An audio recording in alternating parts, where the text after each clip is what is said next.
Oh, hello. I didn't see you there. It's the O Wrestling Podcast with our very first WWE Raw highlights for December 19th, 2022. Did you watch Raw? Did you have fun? Did you enjoy this show? Let's go over the good, the bad, and the ugly from tonight's Raw. It was a pretty good episode of Raw. We had this week some really solid matches. I can't really pinpoint anything that I didn't particularly enjoy. There was stuff that just wasn't clicking for me, which I guess is just things in life in general. So there might be just the good, the rest, and some stuff versus bad and ugly. The good. Usos and the Bloodline running around backstage beating everybody up and watching Adam Pearce sort of sweat his way through the entire episode, just trying to get the reins, no pun intended, back on Raw.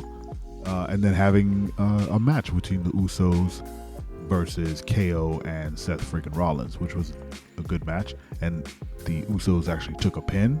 It wasn't for the tag titles, but they took a pin from KO's pop-up powerbomb. Now, they've been planting seeds that Kevin Owens is the guy. He's the guy who's going to not only take down Roman Reigns, but also, kind of dismantle the Bloodline, especially with this Sami Zayn business going on. The fact that the Usos are taking pins from KO is a big thing too. If we rewind to War Games when he being KO hit that stunner on Roman Reigns, Roman was out. He was done. There was no kick. There was no wiggle. He was flat on his back, and it took Sami Zayn hooking the ref's arm to save that title. So, not title, to save that win in the War Games match. So, watching KO kind of come in and be the heavy against the Bloodline is pretty interesting. Dexter Lumis and The Miz had their ladder match for a bunch of money for some reason, and it was fine. It was a ladder match on Raw with The Miz and Dexter Lumis. Dexter got his music and his entrance. He is every bit Brian from Tekken, the Tekken series, which is great. And his style of professional wrestling is pretty interesting. He doesn't move like anyone else in that ring, which is definitely a plus in his column. But that wasn't the big news in the ladder match. Friggin' Bronson Reed, former North American title holder on NXT, is back, and he's looking like a problem. He's teaming with The Miz. He is going heel. He took out Dexter Lumis, and Miz won the match, doing an old school, climb the ladder with help from the heavy partner outside. I think Rhino did that in the TLC 2 match. Probably have that wrong. But it's good to see Bronson back. He was doing good work. I forgot where he went. The other promotion. Again, I don't watch other promotions. I just saw the news of where he went. But it's good to see him back. Very athletic, very big dude. It's a shame that Keith Lee is in AEW and not still in WWE. They could have had a nice big man fight. And in the words of Big E, two meaty men smacking meat, Keith Lee and Bronson Reed would have made for an interesting mashup. But Keith Lee is out there doing his thing in AEW. Maybe one day he'll come back. So in the meantime, Bronson will just have to run through the rest of the roster. I like the look of Bronson. Dude looks strong. Dude looks powerful. Looks like a very, very intimidating character.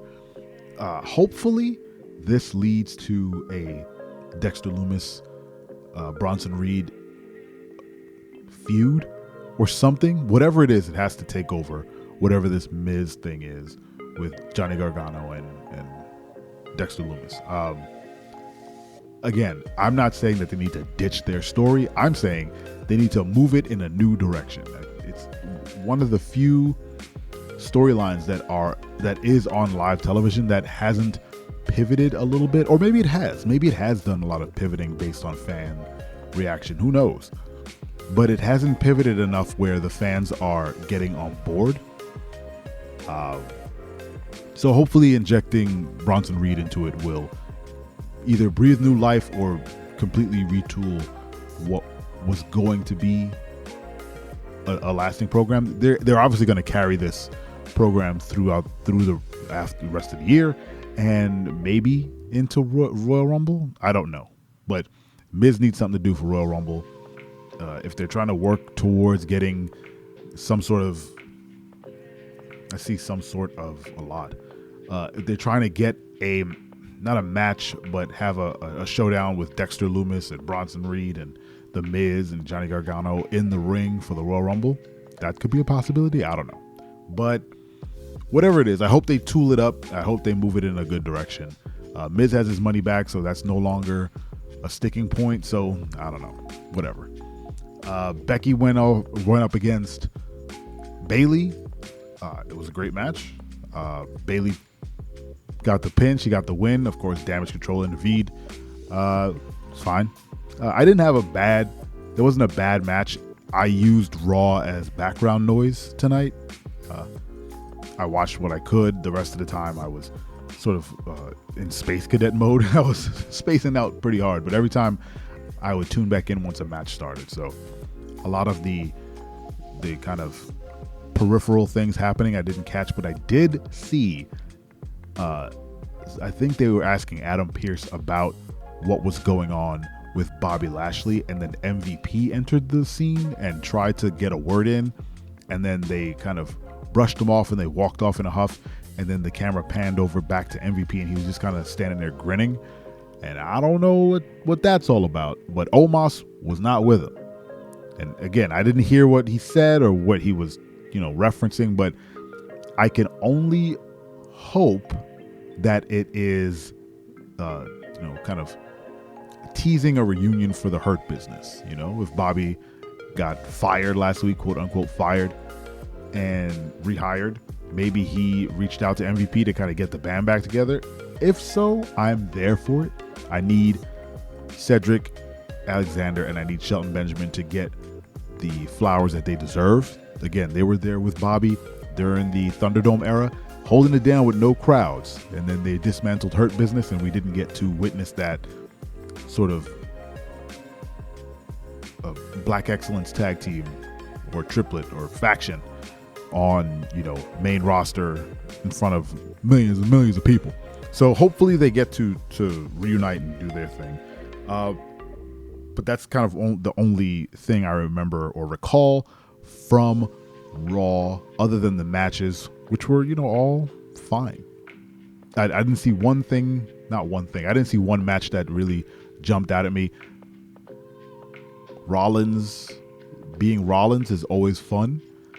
Check out our TikTok or Instagram. We asked what entrance gets people off the ground, gets people off their couch if you hear it, and I think Seth Rollins can definitely be placed in that category. When that man's song hits and people start going whoa, whoa, they're having a great time, which is great on him. He turned that song around. It was not going over well for a while. It was just noise, honestly, before he was Seth freaking Rollins.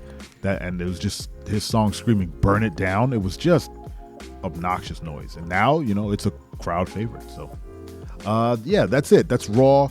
Decent episode of Raw going into the holiday season. I think there's no Raw next week because next week is the day after Christmas, I think. So we start and stop our Raw highlights for the end of the year, but we will obviously be back for the new year, and we will of course do the taped episode of SmackDown this week. Thanks for listening. Make sure you subscribe on all platforms that have a podcast on it. On YouTube, hit that bell and get notified when new videos are up. I appreciate your time. I'm yawning. It's time to hit the bed.